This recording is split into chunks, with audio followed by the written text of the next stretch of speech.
Shalom, nous allons étudier le Daf Kuf Nun Dalet dans Masachet Bavatra. Nous reprenons à la dernière ligne du Daf Kuf Nun Gimel Amud Bet. On reprend la Mishnah qui disait que Vachachamim Omrim, les Chachamim disent Amosim Havero, à la Veraya, que celui qui veut extraire l'argent de quelqu'un doit apporter une preuve. Ça fait référence à la Mishnah qui disait que lorsque quelqu'un écrivait un document et que contrairement à l'habitude, il n'avait pas dit sur le document qu'il était mourant, et on se retrouve après à avoir une discussion. Est-ce que la personne, lorsqu'il avait écrit le document, était mourant ou pas mourant? Et donc, est-ce que c'est un statut de Matanat Shriv Mera ou pas? Et on a justement une marloquette. Ça veut dire que on a un Chachamim qui pense que c'est justement à ceux qui sont les bénéficiaires de prouver que la personne, justement, était mourante. Et donc, du coup, on nous dit que Reaya Bemai. La Gemara nous dit à propos de cela, la Reaya, la preuve qui doit être apportée, elle doit être apportée de quelle manière? Ravuna Amar Reaya Ben Edim, selon Ravuna, il faut amener des témoins que la personne était bien mourante au moment où s'est exprimée, et donc le don prend effet. Rav Chizda Verabba Baravuna Amre, on a deux Amorim qui disent que Reaya Bekiyum Ashtar, qu'ici ça n'a rien à voir. Quand on parle de preuve, c'est une preuve dans un autre domaine, c'est la preuve que le document est valide. C'est Kiyum Ashtar, c'est apporter deux témoins que le document a bien été écrit par la personne en question. Là, je m'explique, Rabuna Amar Reaya Ben Edim, Kamiflagé Beplukta de Rabbi Yaakov et Rabbi Nathan. Le premier avis, qui est Ravuna, qui pense que la preuve doit être apportée avec des témoins, et donc des témoins sur la situation médicale de la personne à l'époque, ça revient à la marloquette entre Rabbi Yaakov et Rabbi Nathan dans la vie dans le DAF précédent. Pourquoi? Parce que Rabbi Meir, ici, penserait comme Rabbi Nathan, c'est-à-dire qu'on regarde la personne telle qu'elle est actuellement. Si la personne est actuellement en bonne santé, si elle est en bonne santé, à ce moment-là, c'est aux personnes de dire, aux autres de prouver qu'il était bien Shriv Mera au moment où il a écrit. Et Rabbanan pense comme Rabbi Yaakov que non, on ne regarde pas la situation actuelle médicale de la personne pour savoir comment elle est à l'époque. On regarde simplement le fait, chez qui l'argent. Et à partir du moment où l'argent est chez une personne, on part du principe qu'on le laisse à cet endroit. Ça, c'est l'explication de la marloquette Rabbi Meir, Rabbi Chachamim, selon la marloquette Rabbi Nathan et Rabbi Yaakov. Si on part du principe encore pour Ravuna, que la raya qu'on rapporte ici dans la Mishnah, c'est une raya sur la santé de la personne. Rav Chizda et Ravuna, les deux autres amorim, amré, raya bekiyum ashtar. Que la preuve doit être apportée par rapport au kiyum ashtar, par rapport au statut du document. Et la Gemara nous dit Kami plagé bemodé bishta bekshektavo. On revient à une autre marloquette qu'on verra par ailleurs également entre Rabbi Meir et Chachamim. Donc c'est une répétition d'une marloquette connue. Est-ce qu'une personne qui avoue avoir écrit un document nécessite quand même que ce document soit validé, soit confirmé? C'est-à-dire qu'ici, on a la personne qui sort le document, le bénéficiaire, et l'autre qui dit non, mais finalement, je n'étais pas mourant, j'étais en bonne santé, ainsi de suite. Mais il avoue tout de même que le document a été écrit par lui-même. Est-ce que, une fois que la personne a avoué qu'il l'a écrit, est-ce que de l'autre côté, la personne a tout de même besoin d'apporter des témoins, d'amener des témoins que le document a été écrit et signé par les bonnes personnes ou pas? C'est marloquet. Rabbi Meir, ça va. Rabbi Meir pense qu'à partir du moment où quelqu'un avoue qu'il a écrit le document, simplement il pense que le document n'est pas valide pour une raison extérieure, on n'a pas besoin d'être mékayem, de valider le shtar en lui-même. Ça revient à la vie de notre Mishnah qui donne ici le gain aux bénéficiaires. Rabbanan, c'est vrai, Chachamim dirait à la fois dans la Braïta, à la fois dans notre Mishnah, que Modé Bishla Shektavo, Sarir le Kaimo, que même si la personne a avoué avoir écrit le document, il faut tout de même faire un Kiyumashtar. Et du coup, la Gemara se demande pourquoi on a besoin de le répéter dans notre Mishnah, alors qu'on l'a d'ailleurs dans une Braïta. Mais ils ont déjà discuté ailleurs. Détania, c'est marqué dans une Braïta, qu'on a ici des témoins, cette fois, c'est plus la personne qui écrit le document. On a des témoins qui arrivent, qui ont qui ont signé un document, et qui, après avoir signé, disent que le document n'est pas valide pour une autre raison. Donc c'est vrai que c'est nous qui avons signé, mais croyez-nous, parce que le document n'est pas valable, n'est pas valide pour une autre raison. Est-ce qu'on les croit ou pas? Alors la bande est marloquette. En nemani ne posto Rabbi Meir, on ne les croit pas. Pourquoi? Parce que comme ils ont avoué avoir signé, ça confirme le document. Une fois que le document est confirmé, on ne peut pas les croire eux-mêmes sur l'invalidité du document, il va falloir deux autres témoins. Chachamim omrim ne'emanim, selon Chachamim, on les croit, ça n'empêche pas le fait qu'ils aient validé le document, enfin qu'ils avouent en tout cas l'avoir écrit, ne le valide pas à 100%, donc ils peuvent dire justement que le document n'est pas bon. Et donc on a une double marloquette dans notre Mishnah et dans cette Braïta, à savoir est-ce que quelqu'un qui confirme avoir écrit ou signé un document peut de l'autre côté dire qu'il n'est pas valide pour des raisons X ou Y. Et la Gemara va nous expliquer pourquoi finalement on avait besoin d'exprimer la vie de Rabbi Meir et la vie de Chachamim dans une Braïta et à la fois dans une Mishnah. Tzrecha, et c'était nécessaire d'enseigner les deux. Des it mara'i, car si je n'avais enseigné que le cas de la Braïta avec les témoins, j'aurais dit Bahi Kamri Rabbanan, c'est que là-bas que Chachamim disent justement qu'on les croit, car les témoins finalement, comme ils sont extérieurs au document, ils peuvent très bien venir à la fois dire qu'ils l'ont signé, mais dire qu'il n'est pas bon, parce qu'ils sont extérieurs. Avalacha, Rodelav Kol Kemine. Mais peut-être que dans le cas de notre Mishnah, où c'est celui qui a beau avoir écrit, c'est celui qui va devoir payer finalement, et que lui il a un intérêt, peut-être que là-bas on ne le croirait pas. Et Imalo, j'aurais dit que non, c'est pour ça qu'il fallait enseigner la vie de Chachamim. Et si je n'avais enseigné que le cas de notre Mishnah, alors effectivement, j'aurais dit si déjà dans notre Mishnah, selon Chachamim, on croit celui qui doit donner, justement, on le croit quand il dit que le document n'est pas bon, a fortiori qu'on croirait des témoins extérieurs, mais par contre, c'est Rabbi Meir que je n'aurais pas deviné. Beha kama Rabbi Meir. J'aurais dit que Rabbi Meir ne croit pas dans notre Mishnah, celui qui dit que le document n'est pas bon. Pourquoi? Parce que c'est lui-même, c'est lui qui doit payer. Aval, Be'ach, mais peut-être que dans la Braïta, où ce sont les témoins, Be'ach, Ima, Moïdelou, le Rabbanat, qui serait d'accord avec Rachamim, donc on a eu besoin des deux cas, la Mishnah et la Braïta, pour montrer finalement que ce soit lui-même ou que ce soit les témoins, selon Rabbi Meir, à partir du moment où il a avoué avoir écrit, ou les témoins ont avoué avoir signé, on estime que le document est totalement valide et qu'ils ne peuvent plus, ces mêmes personnes-là, le remettre en question sa validité. Alors selon Chachamim, dans les deux cas, on finira par les croire. Justement, de cette réaïa qu'on a apportée, on avait vu Ravuna maintenant, Rabba est d'accord également de dire que c'est réaïa be'adim, que ce sont des témoins qu'il faut amener pour montrer l'état de santé de la personne au moment où le document a été écrit.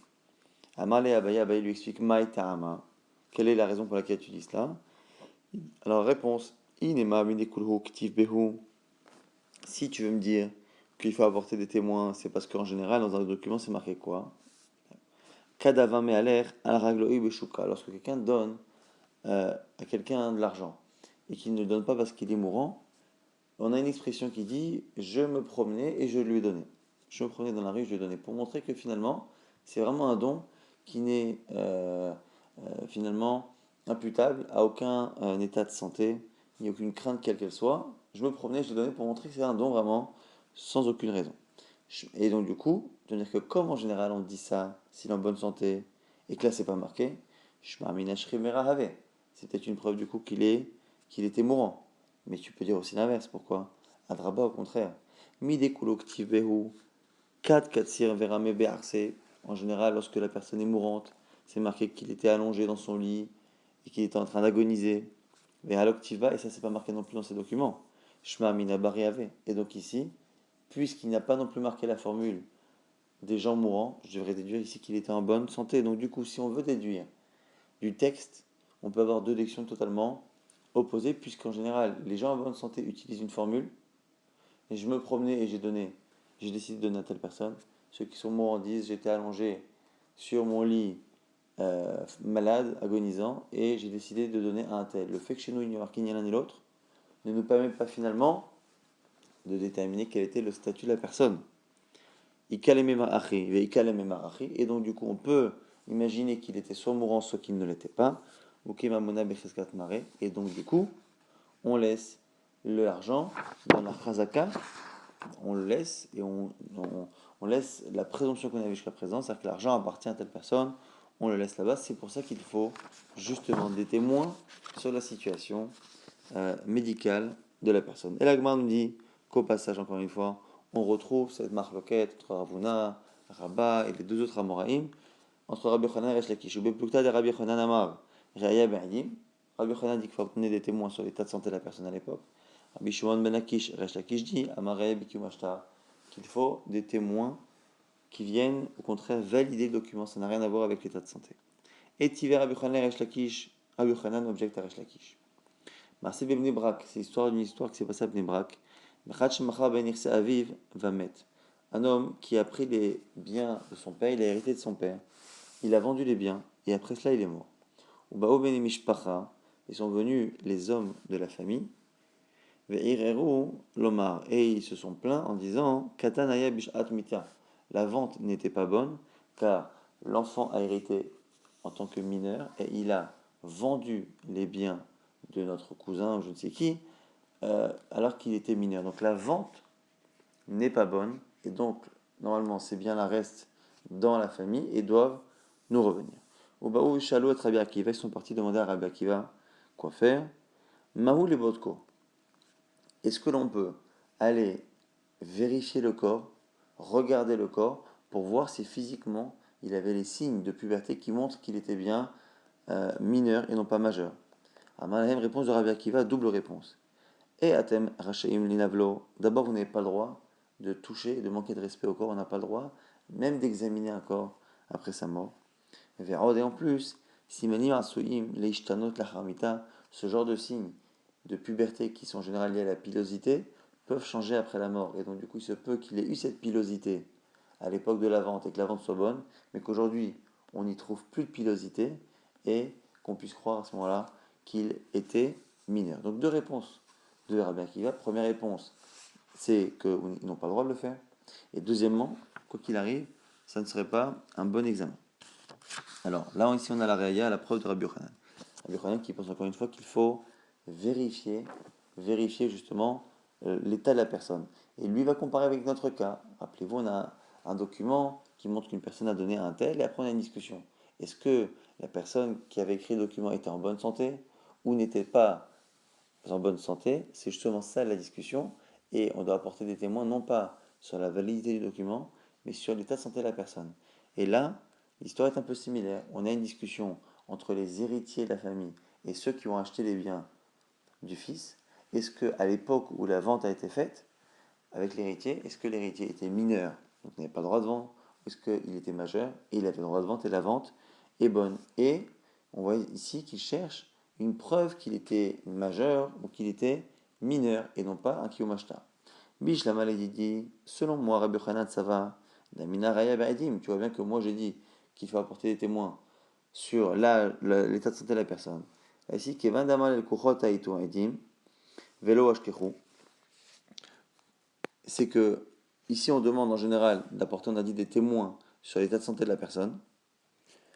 Donc ici on comprend que quand on dit qu'on veut demander justement des preuves en allant regarder le corps, ici on comprend que Kevan Damal el Kuchot Aitu Aidim, c'est que Rabbi Akiva a demandé aux acheteurs d'apporter une preuve qu'il était bien majeur. Et l'Ashkechu, ils ne l'ont pas trouvé.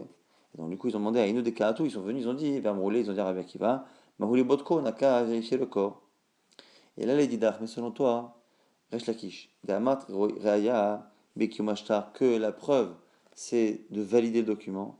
La Malouli Botko, les Kaimushtar, à ce moment-là, pourquoi aller chercher à regarder le corps de la personne qui a vendu? Ils ont qu'à chercher deux témoins que le document a bien été écrit et signé par les personnes qui sont écrites dessus. Donc tu vois bien que dans une histoire similaire à la nôtre, on cherche des preuves par rapport à l'état de la personne au moment où la vente a eu lieu et non pas un kiyum ashtar. Maintenant, la Gemara a compris pour l'instant le cas comme étant un cas où ce sont les vendeurs qui cherchent une preuve, comme chez nous. Comme aussi Mechavero à la Veraya, que c'est celui qui veut gagner la chose qu'il doit prouver. Mais ça va venir qui te dit que c'est un cas similaire à nous, c'est-à-dire qu'on a laissé les biens dans la présomption qu'ils appartiennent à la famille, et qu'à tout la kochot ou marere, et que ceux qui se plaignent, ce sont les acheteurs qui ont perdu les biens. La kochot t'as qu'à dire l'inverse. Qu'au contraire, on laisse les biens chez les acheteurs qui ont acheté à l'héritier, sur lequel on se demande s'il était mineur ou majeur, et qu'à tout avec et au contraire, ce sont les gens de la famille qui viennent justement se plaindre. Et donc du coup, c'est plus du tout un cas similaire au nôtre, puisque finalement, c'est pas quelqu'un qui vient justement contredire une chazaka, c'est au contraire. Achinami mistabra. Et la preuve que c'est cela, c'est regarde, Mideka Malo, c'est à cause de la réponse de Rabbi Akiva. Quelle est la réponse de Rabbi Akiva? Deux réponses, dont la première est vous n'avez pas la possibilité de le faire, vous ne pouvez pas manquer de respect au corps. Et Atem Rachaim Linavlo, vous n'avez pas le droit de lui manquer de respect. Ve Ishtiku, et ils se sont tus. Iyama Bishlama Benem Shpacha Kamar, si tu dis comme moi que c'est bien ici, les plaignants sont bien les gens de la famille, là tu peux comprendre, Mishumach Ishtiku, tu peux comprendre qu'ils se taisent. Ils ne peuvent pas se plaindre, ils ont un proche qui va leur faire gagner de l'argent éventuellement, c'est normal qu'ils n'osent pas et qu'ils ne se sentent pas le droit de manquer de respect à ce défunt pour récupérer l'argent de l'héritage. Et là, il y a Marc la Kochot Kamaré, si tu dis que ce sont des acheteurs extérieurs qui ici sont perdants et qu'ils cherchent à récupérer leurs biens, ceux-là, ça ne les dérange pas de manquer de respect au corps, eux ils ont payé et ils veulent récupérer, garder leurs biens. À Maïchatkou, pourquoi se sont-ils tus? L'Imroul, ils auraient dû répondre. À Nazouze Yavina, les non à payer. L'inaval, l'inaval, on n'a qu'à lui manquer de respect, lui manquer de respect. Nous, ce n'est pas notre problème. L'agma repousse cette preuve en disant Imishumha aloeria. Là-bas, c'est pas une preuve. Parce que tu peux dire que Rabbi Akiva, il n'a pas donné deux réponses. Il a donné une réponse qui effectivement est objectée par cela et après qui est confirmée, complétée par une seconde. C'est-à-dire, Rikamalou, c'est comme ça qu'explique Rabbi Akiva. Chada, de Yatem Rachaim Linavlo, d'abord, vous n'avez pas le droit de lui manquer de respect à ce corps. Ve'arod, et en plus. Kitimru, Zouze Shakal, l'inaval, l'inaval. Si vous vouliez me dire que quand vous avez payé, eh bien ça ne vous dérange pas de lui manquer de respect, à ça je vous réponds, Simani Masuim Leishtanot, que ce genre de signes peuvent changer après la mort de la personne, et donc du coup ce ne sont pas, c'est pas un bon moyen de vérification. On a ici, encore une fois, cette marque Rachaki chez Rabbi Yochanan. Est-ce que la preuve doit être apportée à propos de l'état de santé de la personne à l'époque ou un Kiyum Ashtar, un renforcement du document? Tashma apprend ici avec Shal Rabbi Shimon ben Akish et Rabbi Yochanan. Rash Lakish dit à Rabbi Yochanan Zo Sheshnuya be Mishnat Rabbi Akiva. C'est ce qui est enseigné dans la Mishnah de Bar Kapara. Aresh Aya Ochel Sadeh, celui qui est en train de consommer des fruits sur un champ. Uba Vecheskat Shelo, et tout ça il le faisait en pensant que le terrain était à lui. Vekara Alav. Echad Ar Lomar. Et un homme est venu protester, contester, dire Sheli Hi, ce terrain est témoin et est à lui. Et effectivement, on a des témoins qu'un jour ce terrain lui a appartenu. Vehotzizé, et l'autre lui sort quoi? Et ono, il lui sort un document en disant voilà, je suis dessus, mais j'ai un document d'achat. Lomar en disant Shema Khartali, tu me l'as vendu. Oh, Shinatani, Matana, que tu me l'as donné. Alors maintenant, en fonction de la réponse de l'autre, si celui qui se plaint dit je n'ai jamais vu ce document de ma vie, à ce moment-là, celui qui se défend doit apporter des preuves avec des témoins des signatures. Si l'autre dit effectivement je l'ai écrit, mais le document n'est pas bon, pourquoi? Parce que c'est shtar passim ou shtar amana, c'est un document que j'ai écrit pour faire croire, pour te rendre service et faire croire à des gens, à tes, je sais pas moi, à des créanciers éventuels que tu possédais des terrains, ou c'est un document que j'ai écrit en pensant que tu allais me payer plus tard, mais finalement tu l'as pas fait. En tout cas, il a l'air d'un bon document, mais ce n'est pas un bon. À ce moment-là, Vélo Dami, tu m'as pas donné l'argent. Im yesh adim, ala chachar adim. S'il y a des témoins de cela, effectivement, ve im lav, sinon, ala chachar shtar, on suit le document. Et donc, du coup, on voit ici qu'en tout cas, à partir du moment où la personne ici a l'air d'avouer qu'il a écrit, puisqu'on dit si il dit qu'il ne connaît pas le document, l'autre doit faire un kiyum ashtar. Si par contre il avoue qu'il l'a écrit, simplement il dit qu'il n'est pas bon pour une autre raison, on voit bien ici que on ne le croit pas. Une fois qu'il a dit qu'il l'a écrit, on ne le croit pas pour dire que le document n'est pas bon parce qu'il est shtar passim ou shtar amana. L'agma dit lema Rabbi Meiri. Alors à ce moment-là, ici ce serait Rabbi Meir, Demar Modi Bishtar Shekotavo Eno Tserech le Kaimo, qui dit, comme on a dit jusqu'à présent, que quelqu'un qui valide, qui confirme avoir écrit un document, ne peut pas, après, euh, dire qu'il n'est pas bon, et donc l'autre de l'autre côté n'a pas besoin d'aller prouver la validité du document. Vélo Rabbanan, et ce ne serait pas selon Rabbanan. La Gemara nous répond ici. Amarle, c'est Achakish qui répond Lo. Chez Ani, moi je pense que Divrei Hakol, selon tout le monde, Modé Bishtar Shektavo, et Notsarir, les Kaimo. Lui pense que selon tout le monde, à partir du moment où le document a été confirmé par la personne en question qu'il a été écrit, il a avoué, à ce moment-là, le document est intouchable. Alors la Gemara nous dit Vea miflag pligué. Pourtant, on a une marloquette là-dessus d'Itania. En nemanim li poslo, divrei Rabbi Meir. Chachamim omrim nemanim, on a vu, c'est la braïta qu'on a vu tout à l'heure avec des témoins qui disent qu'ils ont signé un document, mais ils disent que le document n'est pas valide parce qu'on les a, par exemple, on les a contraints, on les a forcés ou je ne sais quoi. À ce moment-là, on a vu qu'une marloquette. Alors la Gemara nous dit Amarle i'aidim elime umar eshtara ihu kol kimine la Gemara, proposition de Resh Lakish, une idée qu'on a proposée tout à l'heure mais qu'on a repoussée, mais ici qui serait validée par Resh Lakish, c'est-à-dire que autant les témoins ont la possibilité, selon certains, comme selon Chachamim, d'invalider le document sur lequel ils attestent avoir signé, mais la personne en question ne peut pas le faire. Et la Gemara ici va lui montrer que finalement on objecte à ce chilouk-là en disant Marlé, mais pourtant toi-même tu as refusé ces distinctions-là, et on laissera la suite, la fin de ce DAF pour le DAF de demain qui est un peu plus court et qui en plus nécessite justement cette partie du DAF. Je rappelle rapidement qu'on a vu donc une marloquette dans la Mishnah lorsqu'on dit qu'il faut apporter une preuve sur l'état de santé de la personne au moment où elle écrit le document, marloquette, Amoraïm, est-ce qu'il faut apporter une preuve sur l'état de santé ou une preuve qui est liée justement au document, que le document est valide ou pas. Et en fait, c'est lié à une marloquette Rabbi Meir Chachamim. Est-ce que lorsque quelqu'un confirme avoir écrit un document, est-ce qu'il peut par ailleurs dire qu'il n'est pas bon pour une autre raison, et on le croit, ou à partir du moment où il a témoigné, il a avoué qu'il l'a écrit, à ce moment-là, on confirme que le document est valide, et c'est à lui maintenant de prouver que le document, justement, est faux par ailleurs. Donc, est-ce que tsarich les kaimo ou en tsarich les kaimo?